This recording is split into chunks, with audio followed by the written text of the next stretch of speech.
Bass Pro Shops in the archery department looking at archery equipment. And if you're an archer at all, you're very familiar with the compound bow. A fairly scientifically complex piece of equipment, pulleys and strings and all kinds of leverage. Very easy to shoot, but if you're interested in simplicity and primitive hunting, you can't beat a longbow. Longbows like this, made by a skilled craftsman, have two moving parts, the bowstring and your hand. We recently talked to bowmaker Mike Yancey in North Arkansas about his craft. It's a split out piece of Osage orange, and depending on where you're from, it's what they call it. Some people in Kansas and Missouri call it hedge, but Arkansas they call it bodark. But its real name is Osage orange, and it's what I use almost always for building bows.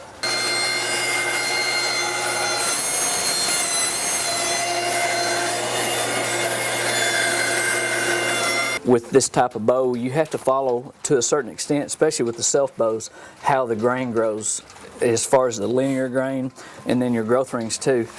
This wood is so thin as far as the growth rings, it grew in some terrible ground. It grew really slow. It has good rings down here. It's really dense, isn't it? But the earlier rings up here are just paper thin. Yeah. So you're saying with your hand plane, this stuff is a lot easier to... This would be really good for a bow, but as you get up there, it's not. Yeah. But for the type of bow we're going to make out of it, the growth ring orientation has nothing to do with the quality of the bow. In fact, I think the thinner rings make a better sinew back bow.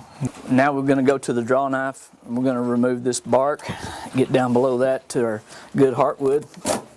This piece of wood has almost no sapwood. We're already to the yellow heartwood of the Osage. I'm going to go ahead and go about 1 inch on either side of the center. So we're going to end up with a 2-inch wide blank that we're going to the form with.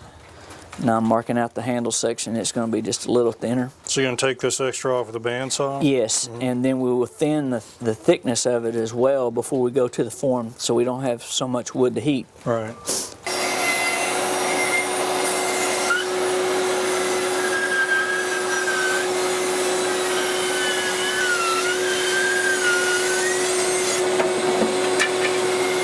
What we've done, we've taken the roughed out bow that we did on the saw and brought it from that point to this form, and we've heated it to the point that these clamps will allow it to bend, and then it'll cool at this stage right here, and it's taken about an hour to get it from start to finish on this piece right here. And this other bow here we can see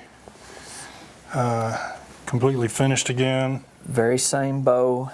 Very same style of bow. And this is Osage orange, right? It's Osage just like we did, and it's got the sinew backing, but rather than the snake over the sinew, I've put rawhide and done artwork on that. So I feel like after watching all this, I'm ready to go native now, Mike. This is a really interesting process and really an art and a true science.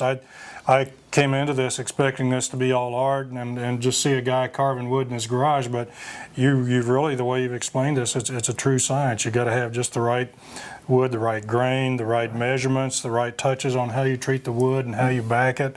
It's really amazing how you do this.